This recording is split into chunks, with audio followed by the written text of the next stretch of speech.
Kamala's having a hard time out there. And so why not go in and sue another state that you're having a hard time winning? The DOJ announced today that it's filed a lawsuit against Virginia. Virginia came out. They issued an executive order some time ago. Triple check the accuracy of the election results. Amazing. This is where the DOJ has a big problem. Remove those that were unable to verify if they're citizens. And they are unhappy about that one. There's no doubt in my mind that the polling, as I've characterized it this week, is accurate. Right now, Trump would win. The Biden-Harris DOJ suing Virginia. They want them to not clean up their voter rolls. Virginia was taking some efforts to remove bad voters from their rosters. DOJ doesn't want that to happen, of course. Kamala's having a hard time out there in the polls. And so why not go in and sue another state that you're having a hard time winning? You can see the DOJ came out. They posted this, says the DOJ announced today that it's filed a lawsuit against Virginia and their Board of Elections to challenge a systemic state program that's going to remove voters from the election rolls way too close to November 5th. And so you see the DOJ, wait a minute. You're making election changes. You're taking action that might interfere with the election. Meanwhile, the same DOJ is perfectly fine with Jack Smith filing anti-Trump dossiers on the public record, right? So you see how it serves them. They sue you if it is going to hurt them,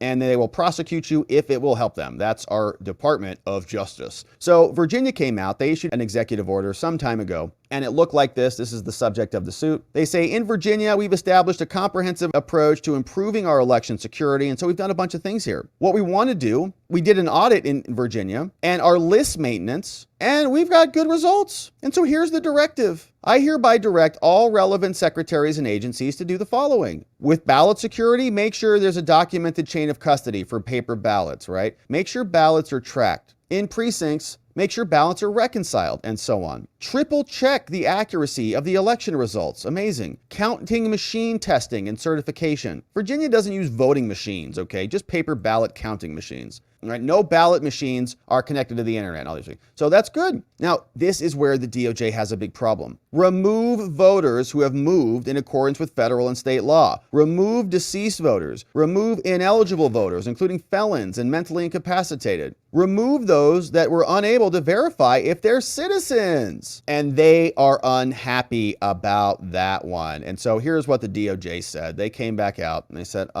you're trying to have election integrity in your state so that you don't have illegals on there. Well, now you're going to be sued. They say only U.S. citizens are eligible to vote in the U.S. federal elections, right? This is the DOJ. And now we're not disputing that fact, but there's no evidence of widespread non-citizen voting in the United States. So I guess that means it's not happening because there's no evidence of it, according to the DOJ. They're not even looking for the evidence. It's there. But that is not what this case is about. So then why did you put that paragraph in there? Because they want you to think that this is not about illegals voting, which of course it is. This case is about the National Voter Registration Act. It's known as the quiet period provision, which requires states to complete their voter removals no later than 90 days before a federal election. So you see, they're just too late. On August 7th, 90 days before November 5th, the general election, the Commonwealth of Virginia announced a formalization of a process, as we just said, to remove individuals to verify that they are citizens of Virginia, right? So that provision specifically. Wait a minute, you're going to remove illegals?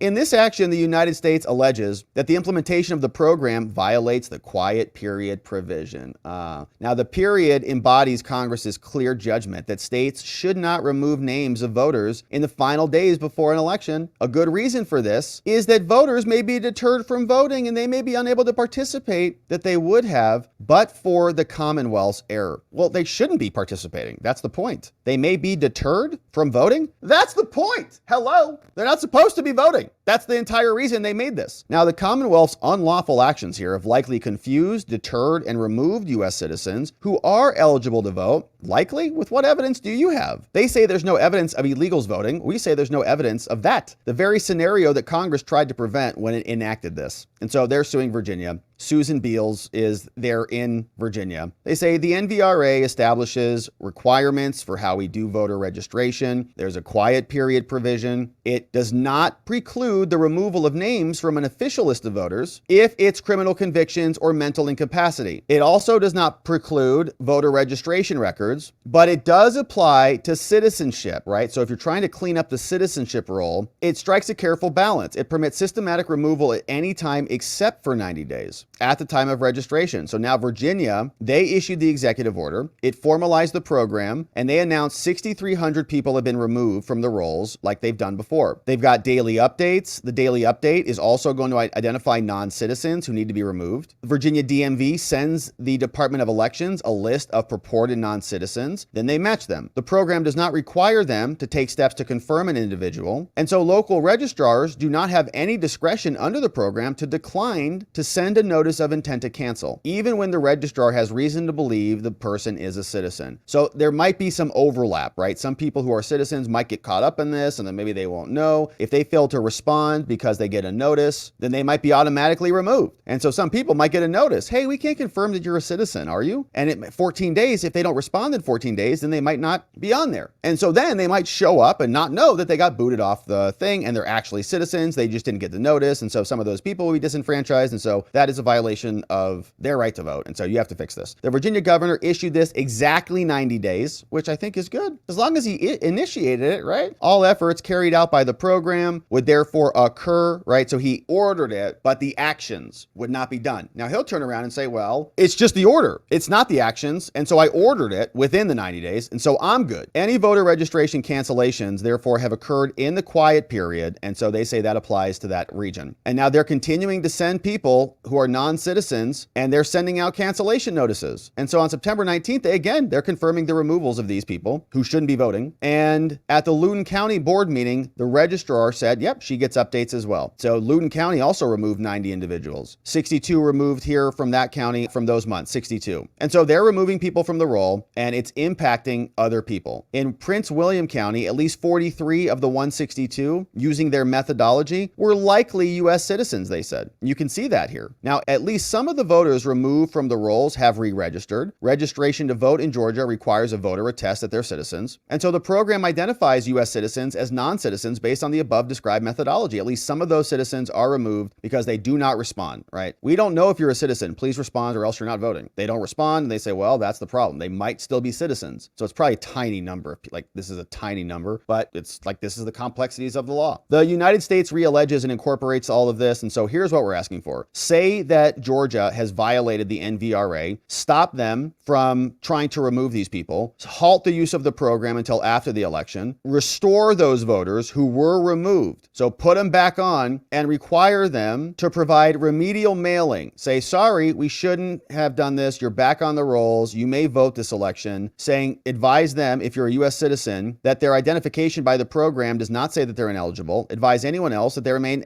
advise any individuals who are not U.S. citizens that they remain ineligible. They also require defendants to inform the general public they're reversing this program and tell everybody who's working on the program to cease the program. So, of course, all signed by the DOJ. Steve Gordon, U.S. government, saying, how dare you clean up your voter rolls, put all those people back on, and stop trying to have an election filled with election integrity. Rather have a bunch of other people out there voting who may or may not be citizens, just attesting that they are. So why are they doing this? Mark Halperin is here explaining that the polls are looking bad for Kamala and the Biden-Harris administration. And so why not start prosecuting the states, start suing everybody to get your way? Now, I want to bring that level of transparency to my reporting this week, which has gotten some attention in some quarters. I'm trying to describe what's happening in the race. I'm not rooting for Trump or Harris. I'm rooting for transparency, for understanding, and I'm a competitive reporter. I'm trying to tell people ahead of others what's going on, okay? What's going on, what I know is going on, is not based on partisanship or favor. It's based on sources in both sides. I'm not saying I'm the only reporter in America with reporters in both parties, but it's increasingly rare. And the benefit of having sources in both parties is the cross-checking super valuable, right? If a really valuable, well-known to me Republican source and a really valuable, well-positioned, well-known to me Democratic source are saying the same thing about what they're seeing in the private polling, that's really valuable. It's more valuable than just having it from one, for sure. And it gives me a greater sense of confidence of what I feel comfortable bringing to you. There's no doubt in my mind mind that the polling, as I've characterized it this week, is accurate, that right now Trump would win and that the numbers are moving in his direction, and that her problems in each individual state with different demographic groups are pronounced, and she'll need to fix with some combination of tactical outreach to black males or union Obama workers, tried whatever that. it is, See if that and works. to a macro solution like the overwhelming effectiveness of the Nassinger Bipartisan Council of Advisors. I can't stop joking about it because I just find it so ridiculous. They're struggling, and their lawfare is going into overdrive, which is why we've been paying close attention to it here, keeping our eyes on all the swing states as they're filing to change UOCAVA rules, filing to change deadlines, and filing to change election manuals, now suing states for trying to clean up their rolls. They will stop at nothing. They know that everything is on the line for them, and the clock is ticking.